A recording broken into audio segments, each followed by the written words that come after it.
อีกจะหน่อยพวกเขาจะพูดว่าบรรดาครูฝึกดีเด่นหรือว่านักกีฬาที่ว่าได้รับรางวัลต่างๆนั้นจะมีไผ่แดงตอนนี้พวกเขาจะให้ท่านผู้ชมได้เบิ่งบรรยากาศที่มีความมวลซึนนะที่หลายๆคนเดินทางมาชมมาเชียร์อยู่ที่สนามกีฬาแห่งชาติหลัก16ของพวกเขา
ลำดับต่อไปใครพระเจ้าขออนุญาตเรียนเชิญทานนางขัตตลี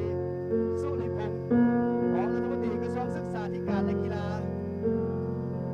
และข้าพเจ้าขอเรียนเชิญทานสมพงษ์คงสาวผู้ช่วยรัฐมนตรีกระทรวงศึกษาธิการและกีฬาขอเรียนเชิญทานมีเพชรศรีหาจักรประธานสภาบานเต็งแห่งชาติลาวพร้อมด้วยคณะบริหารงานของสภาบานเต็งแห่งชาติลาวและข้าพเจ้าขอเรียนเชิญทานเฮงลินเอดิสันผู้อำนวยการบริษัทเบียร์ลาวจำกัดพร้อมเดียวกันนั้นขอเรียนเชิญทานพรประเสริฐอินทศรประธานบริหารสถานีโทรทัศน์นครหลวงวิจันทร์พร้อมด้วยขอเรียนเชิญทานนางสุภัตรารัตน์แก้ว Executive Director บริษัทอีออนและข้าพเจ้าขอเรียนเชิญทานวงสวรรค์เทพจันทร์ห้องเจ้าแขวงเวงรวมพม่าพร้อมเดียวกันนั้นขอเรียนเชิญทานวงพระจันทร์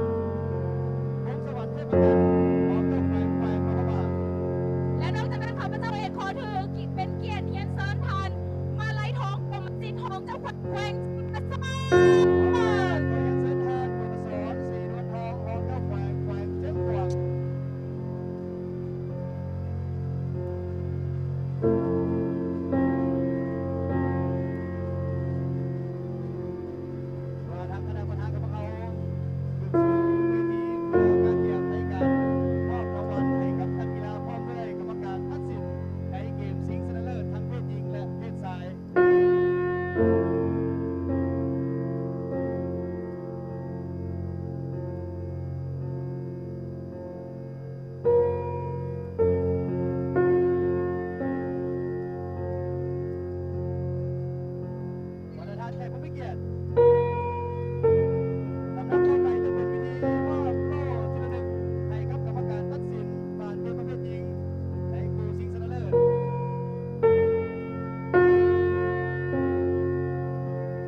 ขอเสียงปรบมือให้กับผู้ประกาศคำพร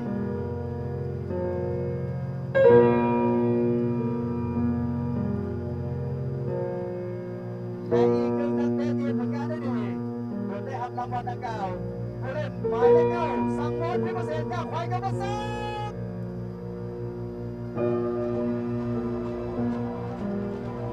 หรือว่ายิงประตูได้และยิงประตูจากการลงสนาม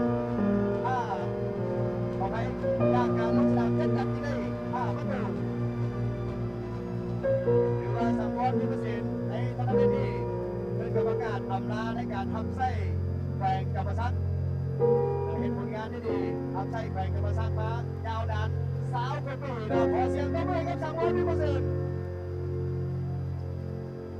และก็ต้องขอขอบใจท่านดร.วันแก้วราชสมุทรคณะบริหารงานสหพันธ์บาเต้แห่งสหภาพที่มอบรางวัลให้แก่ผู้หญิงที่ผู้สูงประเทศไทยและลำดับต่อไปจะเป็นการมอบลิ้นรางวัลเป็นของชนะเลิศประเภทหญิงโดยคณะกรรมการที่เป็นทานด้านหน้าเวที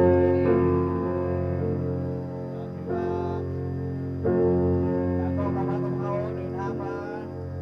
ถึงการมอบรางวัลให้กับทีมของเสนอประเภทหญิงซึ่งจะมีเงินรางวัลพร้อมด้วยเงินรางวัลมูลค่า40 ล้านกีบ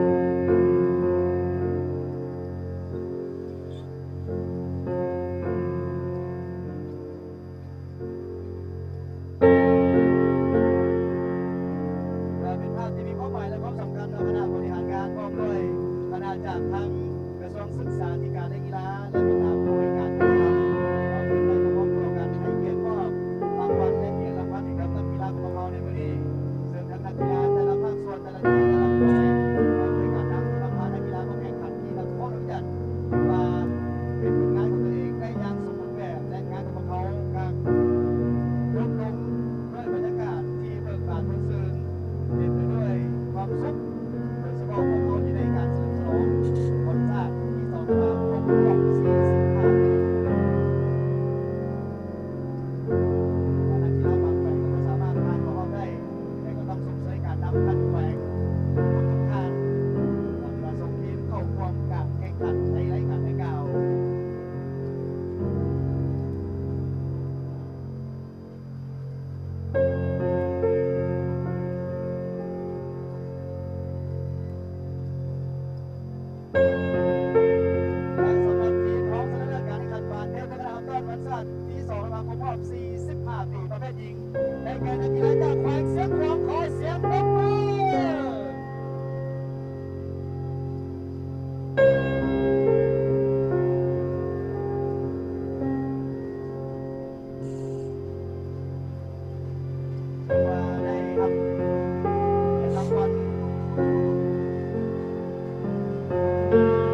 และพร้อมด้วยเงินรางวัลรวม40 ล้านเหรียญเลยครับ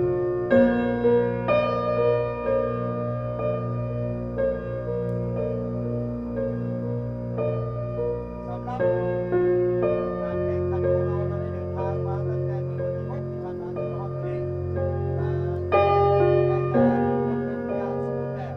และสำหรับทีมของชนะเลิศการเทพกระดาษต้อนวันสร้างที่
จากแขวงกำมะซัก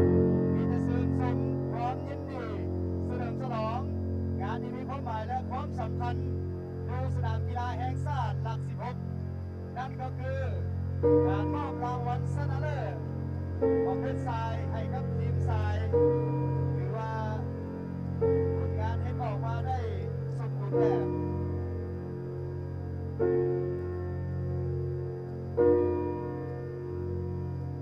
อยากทางคณะประธานเราให้เกียรติมอบเกียรติรางวัลให้กับนักกีฬาทุกท่านพร้อมด้วยคณะบริหารงานสำหรับทีมชนะเลิศ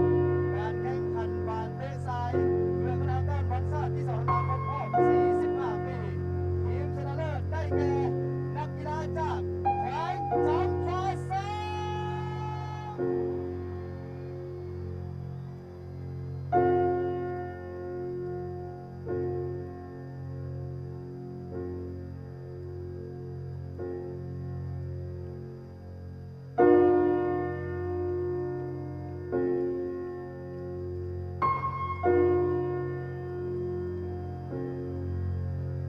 สำหรับในทัวร์นาเมนต์นี้รายการนี้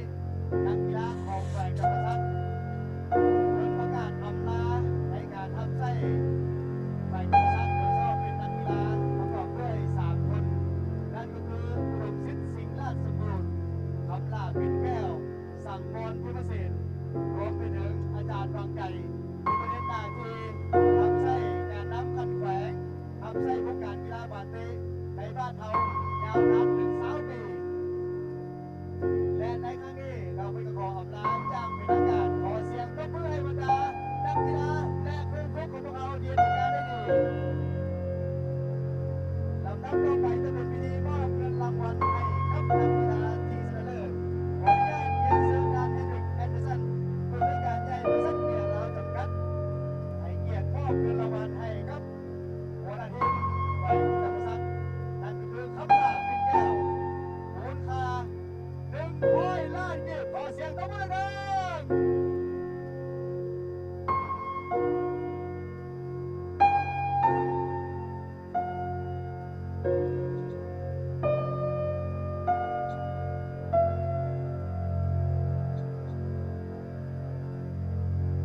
ขอเสียงตบมือกับทีมชาติอีกครั้งหนึ่งนะ